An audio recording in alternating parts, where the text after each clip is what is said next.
Saludos amigos, hoy vamos a avanzar el siguiente tema, que es la vía parenteral.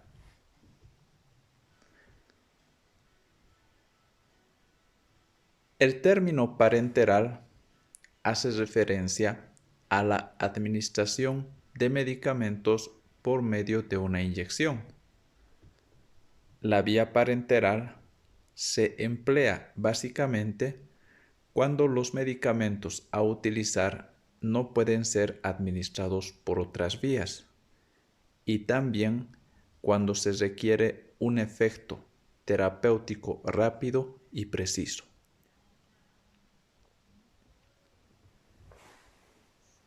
En función de la profundidad que se alcanza con la punción en los tejidos, esta vía puede ser intradérmica, subcutánea, intramuscular e intravenosa. Para poder puncionar los tejidos, nosotros requerimos del siguiente material, principalmente una jeringa y una aguja. La jeringa va a tener las siguientes partes: un cono de conexión para la aguja, el cuerpo de la jeringa, que va a estar milimetrado para su medición, una lengüeta de apoyo, el émbolo de la jeringa y finalmente la lengüeta de apoyo. A esta jeringa se va a ensamblar la aguja que va a tener una parte metálica que en la punta va a tener una especie de cortadura que se denomina bisel. Esta es la parte metálica y va a tener también un cono. Este cono nos sirve para conectar con la jeringa.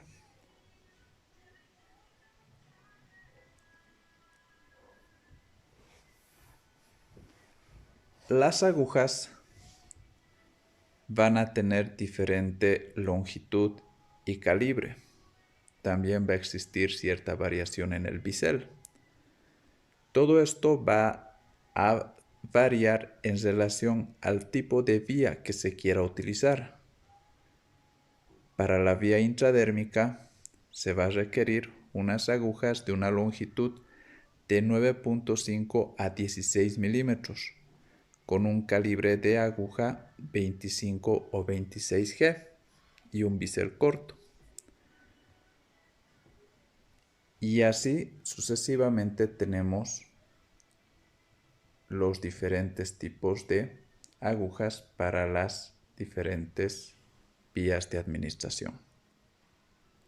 Aquí tenemos otra imagen que nos muestra el tamaño de las agujas que son más utilizados para realizar la vía parenteral. Tenemos una aguja 27G, una aguja 21G, que es una de las más grandes, de más largas.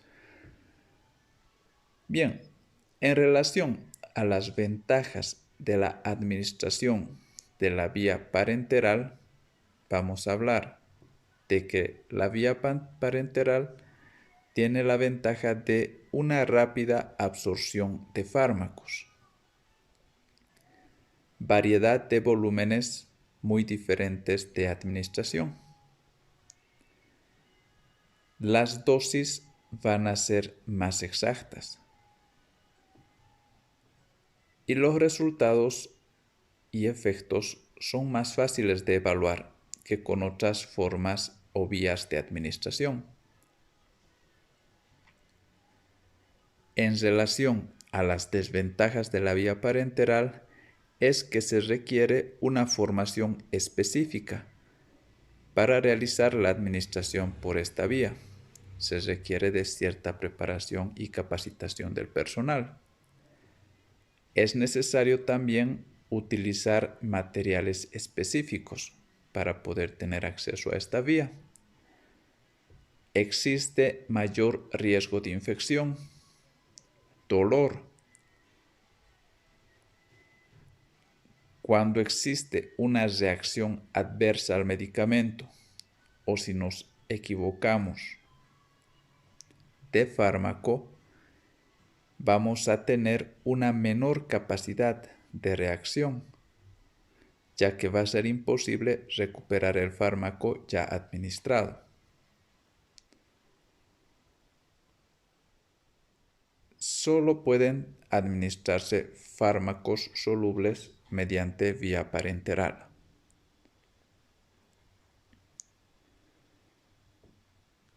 En la vía parenteral vamos a distinguir la vía intradérmica, vía subcutánea, intramuscular y la vía intravenosa.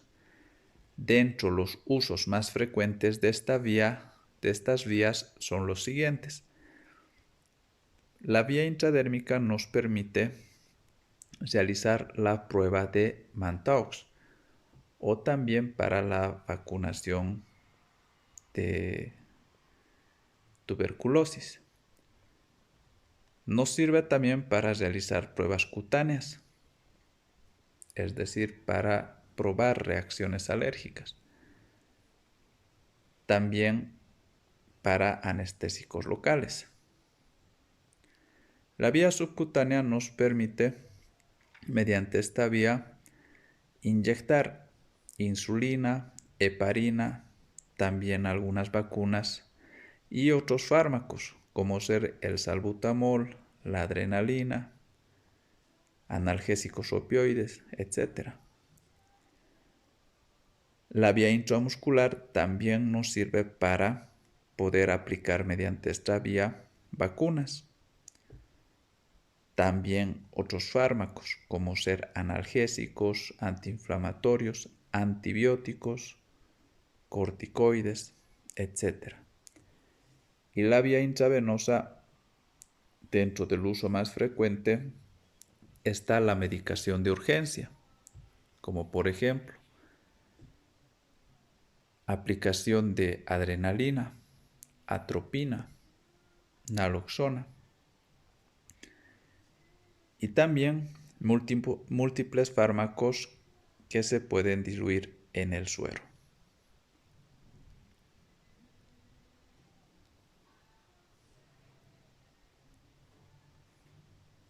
En relación a los diferentes tipos de vías que se vayan a utilizar, estos en cuanto a la técnica de punción va a ser diferente en cuanto al ángulo de gradación que se debe emplear. Para emplear la vía intradérmica se requiere un ángulo de punción de 10 a 15 grados. Para una vía subcutánea, esta angulación va a ser de 45 grados. Vía intramuscular, 90 grados. Y la vía endovenosa va a ser alrededor de 25 grados. En la vía intradérmica se va a introducir o se va a afectar la dermis. En la vía subcutánea, el tejido celular subcutáneo. En la vía intramuscular se va a afectar el músculo y en la vía endovenosa se va a afectar directamente el vaso sanguíneo. Vamos a hablar de la vía intradérmica. La vía intradérmica se caracteriza porque la aguja va a penetrar de forma más superficial en relación a las diferentes otras vías, la cual va a atravesar solamente la dermis. el ángulo de punción o de penetración de la aguja va a ser alrededor de unos 15 grados. Para ello se va a utilizar una aguja fina, de pequeño tamaño y de bisel corto.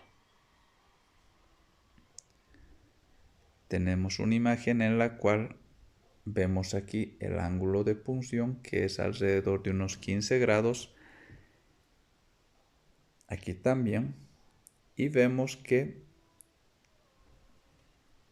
la introducción del medicamento se va a realizar en lo que es la dermis.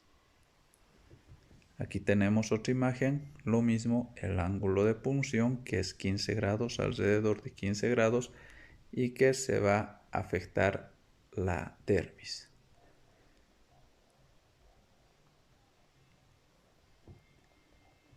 La vía intradérmica está indicada para el uso de pruebas diagnósticas en relación a alergenos o pruebas de sensibilidad, y también para la aplicación de anestésicos locales.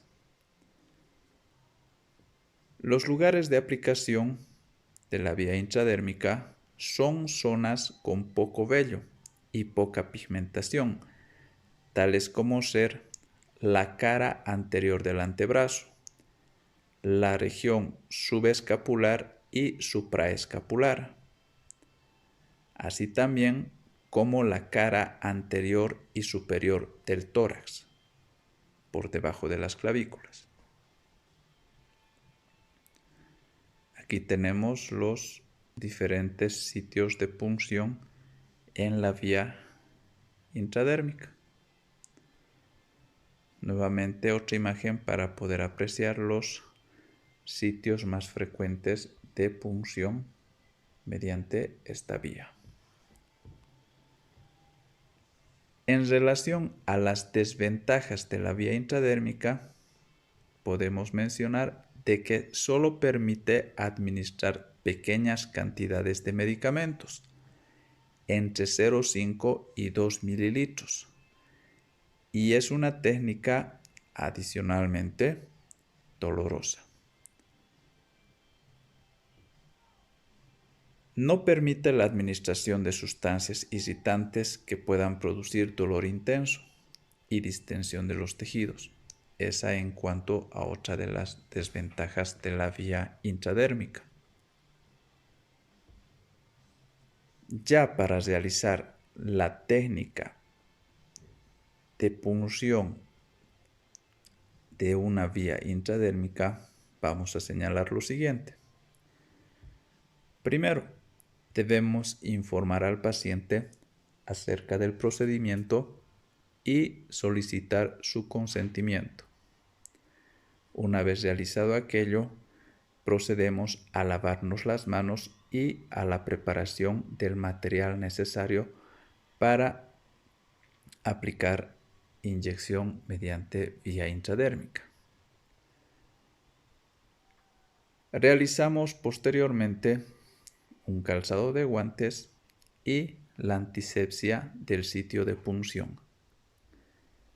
Una vez que hemos hecho la antisepsia, vamos a tensar la piel en la zona puncional y vamos a pinchar con el bisel hacia arriba en un ángulo de 15 grados. Tensamos la piel con la mano menos hábil y puncionamos con el bisel hacia arriba en un ángulo de 15 grados. No debemos introducir toda la aguja, solamente debemos introducir el bisel en forma paralela al tejido cutáneo. Una vez hecho aquello, debemos aspirar la jeringa para comprobar que no se está en un vaso sanguíneo. Y posteriormente vamos a recién inyectar el medicamento en forma lenta. Una vez que se ha administrado el medicamento, se va a formar una pápula. Ese es un signo de que se ha administrado de manera de manera adecuada la técnica. Esta pápula no debemos presionarla ni tampoco frotarla. Después de haber hecho aquello, retiramos la aguja, vamos a desechar los materiales, registramos el procedimiento y finalmente vamos a lavarnos las manos. Eso en cuanto a la vía intradérmica. Ahora vamos a hablar de la vía subcutánea. En relación a la vía subcutánea podemos decir de que es una vía fácilmente accesible. No requiere una formación técnica importante. Es decir, si nosotros adiestramos correctamente al paciente, él podría utilizarla sin problemas. La vía subcutánea, al contrario de la vía intradérmica, no es muy dolorosa. En relación a las desventajas de la vía subcutánea, podemos decir que la absorción del medicamento es más lenta que por otras vías. El volumen a inyectar de medicamento es bajo. Dentro de la vía subcutánea, en las zonas que preferentemente se va a administrar son las siguientes: el tercio medio de la cara externa del muslo, el tercio medio de la cara externa del brazo, la cara anterior del abdomen, la zona subescapular, el flanco del abdomen, la cresta ilíaca y también lateral de la nalga.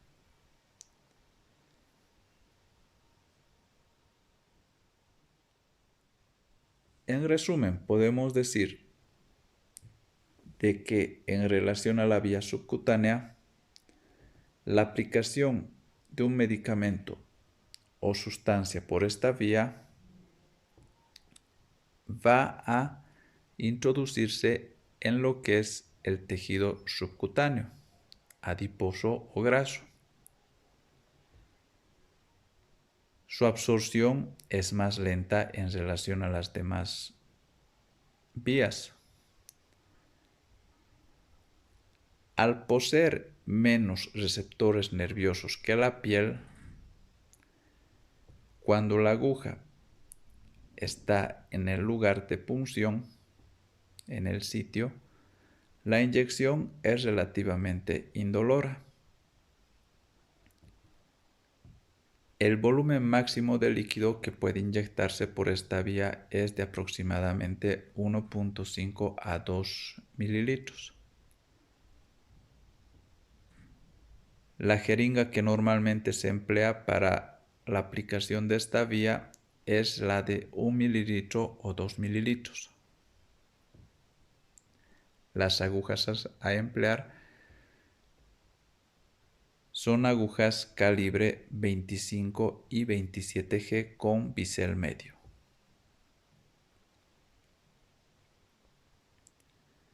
Aquí tenemos una imagen ya de la punción por vía subcutánea.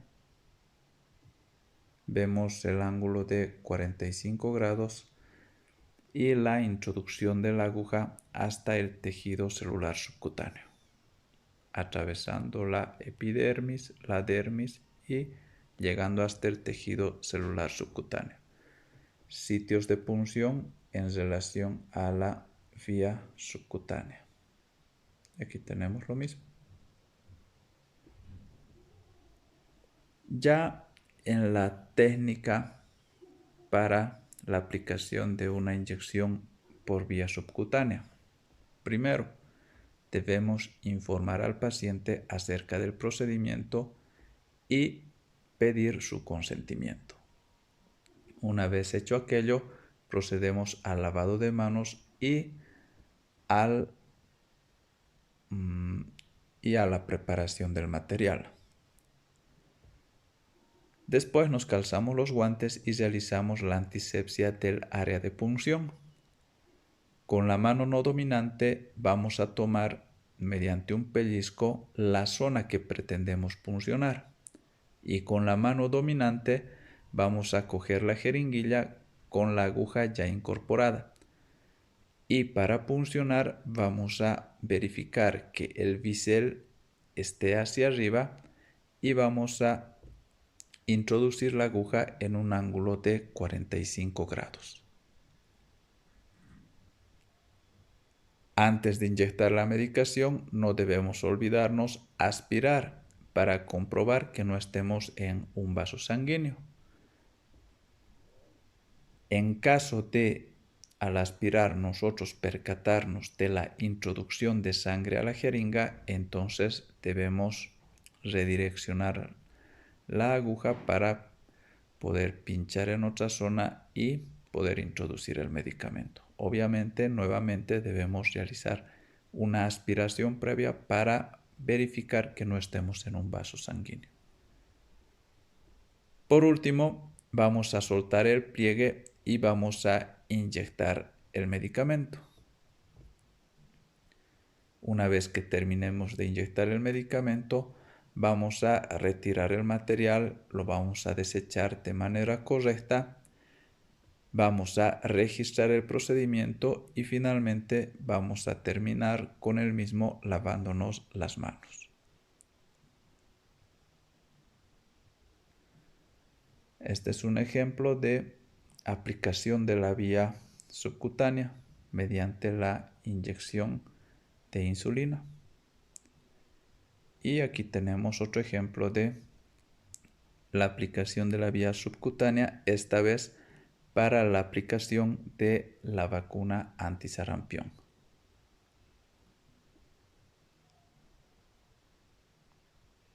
Bien, vamos a quedar la clase de hoy en esta vía. La próxima clase vamos a continuar con lo que es la vía intramuscular y la vía endovenosa. En esta última vamos a mencionar la técnica de la realización de una venoclisis, que si llega el momento de realizar las clases presenciales, vamos a practicar esta vía entre nosotros, entre compañeros, o también podemos conseguir pacientes externos. Pero es importante poderlo realizar en un paciente vivo.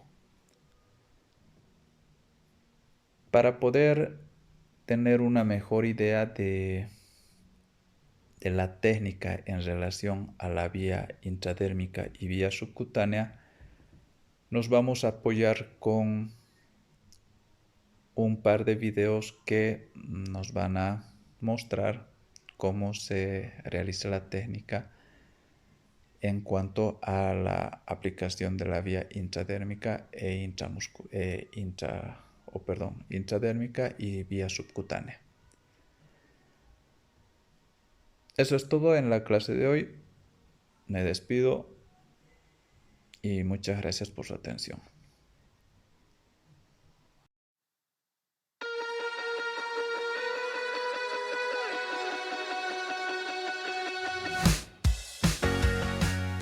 Procedimiento: administración por vía intradérmica. Definición: es la administración de un volumen reducido de líquido en la capa dérmica de la piel, 0,1 ml. Se utiliza con frecuencia en el tratamiento de determinados procesos infecciosos, diagnóstico de enfermedades con déficit inmunológico o determinar el estado del sistema inmunológico. Equipo: bandeja con riñón, jeringa, dependiendo del volumen que corresponda, y solución a inyectar. Aguja número 19, de preferencia para preparación de medicamento. Agujas número, longitud y bisel según corresponda. Número 25 a 26, de ancho por 1 de largo. Torulero,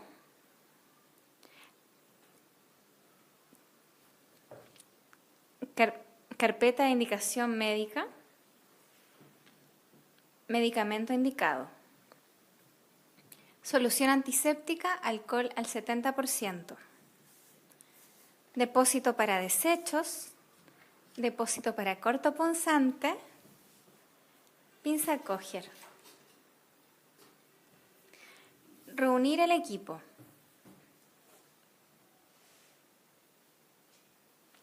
Identificar a la persona atendida con tarjeta de medicamento o ficha, aplicando los días correctos. Explicar el procedimiento. Realizar higiene de manos. Preparar medicamentos según presentación de este, presentado en video de preparación de medicamentos. Acomodar a la persona atendida según la zona seleccionada. Limpiar con tórula seca.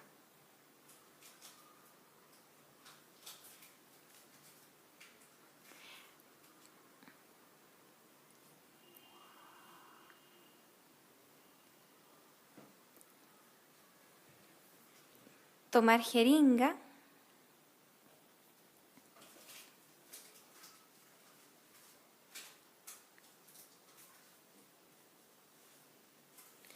Traccionar piel y puncionar con bisel hacia arriba en ángulo de 15 grados paralelo a la piel. Hacer avanzar aguja bajo la epidermis. Inyectar dosis exacta de medicamento, formar pápula muy superficial del tamaño de una lenteja, 6 a 7 milímetros. Retirar suavemente la aguja y secar alrededor con tórula seca sin presionar.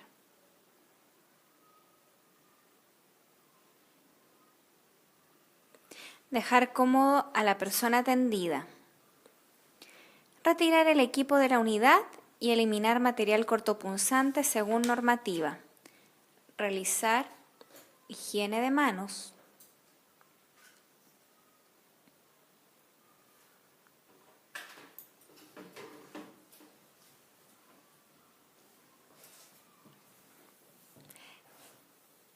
Realizar registro en documentos ad hoc.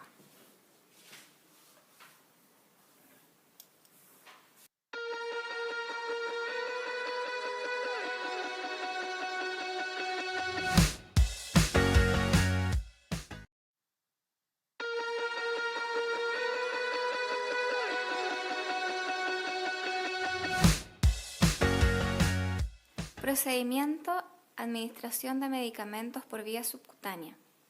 Definición: es la inyección de no más de 2 ml de solución de un medicamento en el tejido celular subcutáneo. Equipo: bandeja con riñón, jeringas, dependiendo del volumen que corresponda, y solución a inyectar.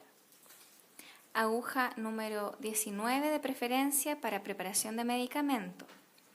Agujas número, longitud y bisel según corresponda. Para subcutáneo, número 23 o 25. Torulero. Indicaciones médicas.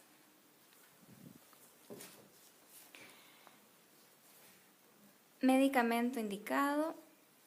Solución antiséptica, alcohol al 70%. Depósito para desechos, depósito para cortopunzante, pinza Kocher. Procedimiento: reunir al equipo. Identificar a la persona atendida con ficha médica aplicando los 10 correctos. Explicar el procedimiento. Realizar higiene de manos.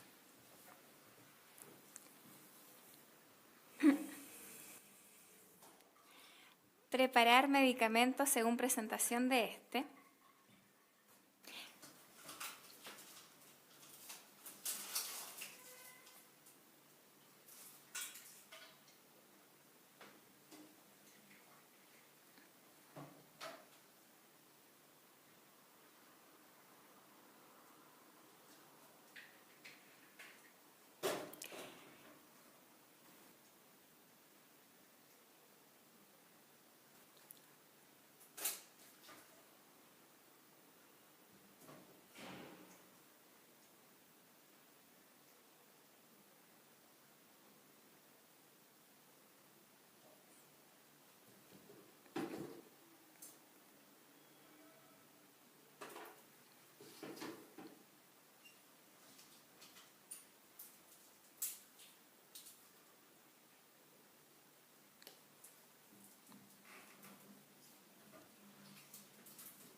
Seleccionar zona puncional y pincelar piel con solución antiséptica, esperar secado.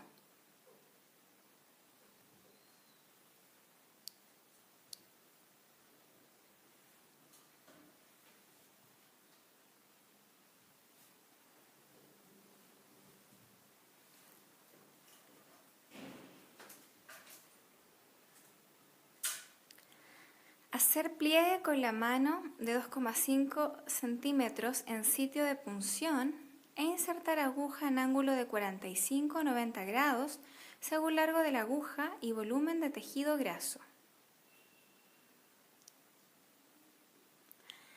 Mantener pliegue y asegurar que no refluya sangre. Soltar pliegue al momento de administrar medicamento.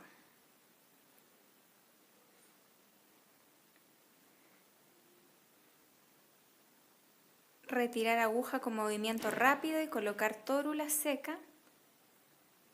Presionar suave. Dejar cómoda a la persona atendida.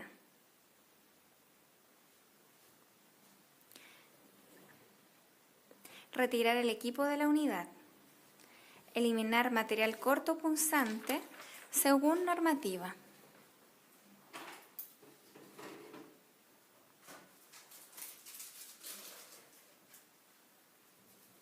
Realizar higiene de manos y registro en documento ad hoc.